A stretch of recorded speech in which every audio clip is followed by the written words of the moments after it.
எல்லாருக்கும் வணக்கங்க. இந்த வீடியோவில் நம்ம பார்க்க போகிற டாபிக் என்ன அப்படின்னா, தாரா அதிபதி 100% ரகசியம் அப்படிங்கிறது தான் இன்னைக்குரிய டாபிக்கு. அது என்ன தாரா அதிபதி அப்படின்னா, நம்ம வந்து தாராபலன் பார்ப்போம். தாராபலன் எப்படி பார்ப்பீங்க? நீங்கள் பிறந்த நட்சத்திரம் ஒரு நட்சத்திரம் இருக்கும். அந்த நட்சத்திரம் வந்து ஜென்ம நட்சத்திரம்னு சொல்கிறோம். அது ஜென்ம தாரைன்னு சொல்கிறோம். அதுக்கு அடுத்த நட்சத்திரம் சம்பத்து தாரை. அதுக்கு அடுத்து 3வது நட்சத்திரம் விபத்து தாரை. நீங்கள் பிறந்த நட்சத்திரத்துக்கு 4வது நட்சத்திரம் சேம தாரை. பிறந்த நட்சத்திரத்துக்கு 5வது நட்சத்திரம் பிரத்யாரம் தாரை அப்படின்னு போட்டிருக்கு. நீங்கள் பிறந்த நட்சத்திரத்துக்கு 6வது நட்சத்திரம் சாதக தாரை. நீங்கள் பிறந்த நட்சத்திரத்துக்கு 7வது நட்சத்திரம் வதை தாரை. நீங்கள் பிறந்த நட்சத்திரத்துக்கு 8வது நட்சத்திரம் மைத்திர தாரை. நீங்கள் பிறந்த நட்சத்திரத்துக்கு 9வது நட்சத்திரம் பரம மைத்திர தாரை அப்படின்னு சொல்லி சொல்கிறோம். இந்த நட்சத்திரத்தை வந்து ஜென்ம நட்சத்திரம், அணுஜென்ம நட்சத்திரம், திரிஜென்ம நட்சத்திரம் அப்படின்னு சொல்லி பிரிக்கிறோம். அப்படின்னா என்னென்னா, இப்போ உதாரணத்துக்கு நீங்கள் பிறந்த நட்சத்திரம் வந்து பூர நட்சத்திரத்தில் பிறந்திருக்கீங்க அப்படின்னா இதுதான் ஜென்ம நட்சத்திரம். அணுஜென்மம் அப்படின்னா என்ன, திரிஜென்மம் அப்படின்னா என்னென்னா, இதுக்கு முன்னாடி உள்ளது என்ன, பூர நட்சத்திரத்துக்கு முன்னாடி உள்ளது சுக்கிரனுடைய நட்சத்திரம் என்ன, பரணி.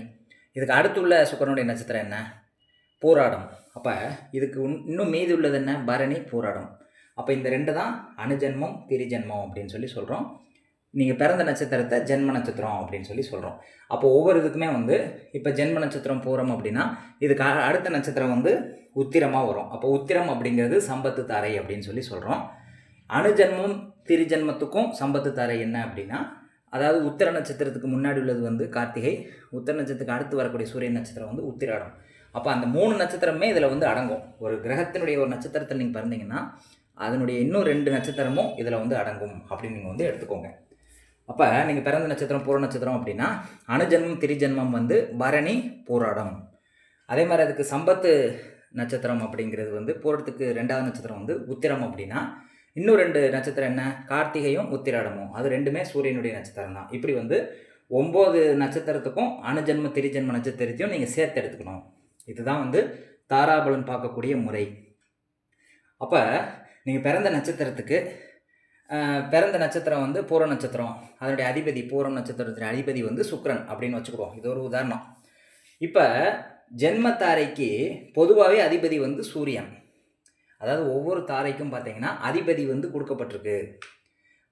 அப்போ அந்த அதிபதிகளோட இதை வந்து கம்பேர் பண்ணணும். கம்பேர் பண்ணி தான் தாராபலன் வந்து வேலை செய்யுமா வேலை செய்யாதா அப்படிங்கிறத நம்ம முடிவுக்கு கொண்டு வர முடியும், ஒரு முடிவு வர முடியும். இப்போ நீங்கள் பிறந்த நட்சத்திரம் பூர நட்சத்திரம் அப்படின்னா அதுதான் நீங்கள் பிறந்த ஜென்ம நட்சத்திரம், அதோடைய அதிபதி சுக்கிரன். அதே மாதிரி இயற்கையிலே ஜென்ம நட்சத்திரத்துக்கு அதிபதி வந்து சூரியன். அப்போ இந்த ரெண்டையும் கம்பேர் பண்ணணும். சூரியனை வந்து முதல்ல போட்டுக்கோங்க. சூரியனுக்கு 6, 8, 12 சுக்கிரன் இருக்கக்கூடாது. சூரியனை தாண்டி சுக்கிரன் ரொம்ப தூரம் போக முடியாதுங்கிறதுனால சூரியனுக்கு 12 வந்து சுக்கிரன் இருக்கக்கூடாது அப்படின்னு மட்டும் நீங்கள் எடுத்துக்கலாம். அப்படி இருந்தது அப்படின்னா இந்த ஜென்ம நட்சத்திரம் வேலை செய்யாது. அடுத்து பார்த்தீங்கன்னா பரம மைத்திர நட்சத்திரம் அப்படின்னா நீங்கள் பிறந்த நட்சத்திரத்துக்கு 9வது நட்சத்திரம் தான் பரம மைத்திர நட்சத்திரம். அப்போ நீங்கள் பிறந்தது பூர நட்சத்திரம் அப்படின்னு வச்சுக்கோங்களேன். அதுக்கு 9வது நட்சத்திரம் வந்து மூல நட்சத்திரமாக வரும். அப்போ மூலம் யாருடைய அதிபதி, மூல நட்சத்திர அதிபதி வந்து கேது. அப்போ இயற்கையிலே வந்து பரம மைத்திர தாரையினுடைய அதிபதி யார், செவ்வாய். எல்லாருக்குமே அதாவது உலகத்தில் பிறந்த எல்லாருக்குமே வந்து இது காமன், இது வந்து மாறாது. இதோட நீங்கள் பிறந்த நட்சத்திரத்தோட கம்பேர் பண்ணணும். இப்போ நீங்கள் பிறந்த நட்சத்திரத்துக்கு பரம மைத்திர நட்சத்திரம் வந்து மூலம். இயற்கையிலே பரம மைத்திர தாரை வந்து அதிபதி வந்து செவ்வாய். அப்போ நம்ம என்ன செய்யணும், செவ்வாய் இயற்கையிலே இருக்கிற அந்த செவ்வாயை வந்து நீங்கள் எடுத்துக்கணும். செவ்வாய்க்கு 6, 8, 12 கேது இருக்குதா அப்படின்னு பார்க்கணும். அதாவது உங்கள் பரம மைத்திர நட்சத்திரம் மூலமாக இருக்க பட்சத்தில் அது கேது. அதனால் வந்து செவ்வாய்க்கு 6, 8, 12 கேது இருக்குதான்னு பார்க்கணும். அப்படி இருந்தது அப்படின்னா இந்த பரம மைத்திர தாரை வேலை செய்யாது. எல்லோரும் என்ன சொல்லுவாங்க, நீங்கள் ஒரு நட்சத்திரத்தில் பிறந்திருக்கீங்க, அதுக்கு பரம மைத்திர தாரை வந்து கேது, இதை ஆக்டிவேட் பண்ணால் அவனுக்கு எல்லாமே கிடைக்கும் அப்படின்னு சொல்லி சொல்லுவாங்க. ஆனால் அதை ஆக்டிவேட் பண்ணாலுமே கிடைக்காது. ஏன் அப்படின்னா இயற்கையிலே பரம மைத்திர தாரை வந்து செவ்வாய்.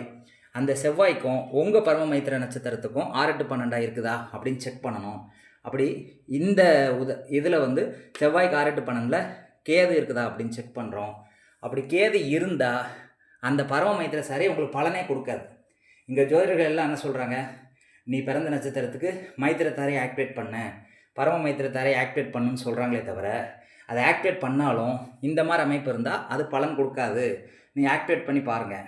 எத்தனை தடவை ஆக்டிவேட் பண்ணாலும் அது பலன் கொடுக்காத காரணம் என்ன அப்படின்னா இந்த சூட்சுமம் வந்து உங்களுக்கு சொல்லிக் கொடுக்கல. உங்களுக்கு எல்லாருமே வாய்க்கிலேயே பேசுகிறாங்க, உங்களுக்கு வந்து 2வது நட்சத்திரம் சம்பத்துத்தாரை, 4வது நட்சத்திரம் சேமத்தாரை, 6வது நட்சத்திரம் சாதகத்தாரை அல்லது வந்து தெய்வ அனுகூல நட்சத்திரம் இதெல்லாம் நீங்கள் ஆக்டிவேட் பண்ணீங்க அப்படின்னா கோடீஸ்வரன் ஆயிடலாம் அப்படின்னு சொல்லிக் கொடுப்பாங்க. இப்போ நீங்கள் பிறந்த நட்சத்திரம் வந்து சுக்கிரன். அப்போ சுக்கிரனுக்கு 6வது நட்சத்திரம் என்ன? பூரம், உத்திரம், ஹஸ்தம், சித்திரை, சுவாதி, விசாகம். விசாகம் தான் பூரத்துக்கு 6வது நட்சத்திரமாக வரும். அதுதான் வந்து சாதகத்தாரையாக வரும் பூர நட்சத்திரத்துக்கு. அப்போ இயற்கையிலே சாதகத்தாரை யார்? சந்திரன். அப்போ சந்திரனுக்கு இந்த விசாகம்ங்கிறது யார்? குரு. அப்போ இந்த சந்திரனுக்கு குரு வந்து 6, 8, 12 இருந்துச்சு அப்படின்னா இந்த சாதகத்தாரை வேலை செய்யாது. இதெல்லாம் வந்து நீங்கள் செக் பண்ணணும். சும்மா வந்து சம்பத்து தரை ஆக்டிவேட் பண்ணால் கோடீஸ்வரன் ஆயிடலாம், அதே மாதிரி வந்து மைத்திரி தரை ஆக்டிவேட் பண்ணால் அவனுடைய உதவி வந்து உங்களுக்கு கிடைக்கும் அப்படின்னு நம்ம சொல்லுவோம். அது 6, 8, 12 இந்த ரெண்டுமே இருந்தது அப்படின்னா உதவியும் கிடைக்காது, சம்பத்தும் கிடைக்காது, வருமானமும் வராது. இந்த சூட்சுமத்தை வந்து இது வரைக்கும் ஜோதிட உலகத்தில் யாரும் சொல்லலை. ஆனால் இது மூல நூலில் கொடுக்கப்பட்டிருக்கு. அந்த மூல நூலில் உள்ள விஷயத்தை தான் நான் இங்கே எடுத்து போட்டிருக்கேன். இது வரைக்கும் ஜோதிட கருத்தரங்களை யாரும் இதை பற்றி பேசலை. இது வரைக்கும் யாருமே இதை சொல்லலை. அது தெரியுமாங்கிறது எனக்கு தெரியாது. ஆனால் யாருமே சொல்லாத விஷயத்தை போடுறது தான் என்னுடைய வழக்கம்.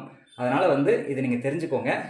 சம்பத்து தாரை ஆக்டிவேட் பண்ணாலும் இந்த சம்பத்து தாரையை வரக்கூடிய கிரகமும் இயற்கையிலே இந்த சம்பத்து தாரை வரக்கூடிய கிரகமும் ரெண்டுமே 6, 8, 12 இருந்தால் அந்த சம்பத்து தாரை வேலை செய்யாது. அப்போ எப்படி ஆக்டிவேட் பண்ணணுங்கிறத இதை செக் பண்ணி பார்த்துட்டு தான் நீங்கள் ஆக்டிவேட் பண்ணணும். அதனால தான் மேக்ஸிமம் வந்து சிலர் வந்து சாதகத்தாரை ஆக்டிவேட் பண்ணும்போது அது ஆக்டிவேட் ஆகி நல்ல பலனை கொடுக்கறதில்ல. இதை நான் முன்னாடி இது தெரியாத டைமில் வந்து நான் எப்படி செக் பண்ணேன் அப்படின்னா சந்திரனை வச்சு இந்த ஜென்மத்தாரை சம்பத்து தாரையை வந்து செக் பண்ணி பார்த்தப்ப தவறான ரிசல்ட் தான் வந்தது. அற்புதமான ரிசல்ட்டோ இவங்க கருத்தரங்கத்தில் பேசுகிற மாதிரி அற்புதமான ரிசல்ட்டை கொடுத்து கோடீஸ்வரன்லாம் ஆகலைங்க. செக் பண்ணும்போது தவறு வந்தது. அப்போ நிறைய தேடலுக்கு அப்புறம் தான் புரிஞ்சது இந்த விஷயங்களை நம்ம பொருத்தி பார்க்கல அப்படின்ட்டு. இதை பொருத்தி பார்த்துட்டு நீங்கள் டெஸ்ட் பண்ணி பாருங்கள். இதில் வரக்கூடிய விஷயங்கள் வந்து இதோட மேட்ச் ஆகும்போது 6, 8, 12 வராத பட்சத்தில் மட்டுமே இது பலன் கொடுக்கும். அப்போ ஒரு சாதகத்தாரை பலன் கொடுக்குதா சேமத்தாரை பலன் கொடுக்குதாங்கிறத இதை கம்பேர் பண்ணி செக் பண்ணிவிட்டு தான் நீங்கள் ஒரு முடிவுக்கு வரணும் அப்படிங்கிறது என்னுடைய கருத்து. இது வந்து யாருமே எந்த கருத்தரங்களையும் எந்த ஜோதிடரும் இந்த உண்மையை வெளியில் சொல்லலை. அவங்களுக்கு தெரியுமாங்கிறது எனக்கு தெரியாது. எனக்கே வந்து நான் நிறைய ரிசர்ச்சுக்கு அப்புறம் மூல நூலை புரட்டி பார்க்கும்போது இந்த இன்ஃபர்மேஷன் கிடைச்சது. அதனால் வந்து இந்த பதிவு வந்து பயனுள்ளதாக இருக்கும்னு நான் நம்புகிறேன்.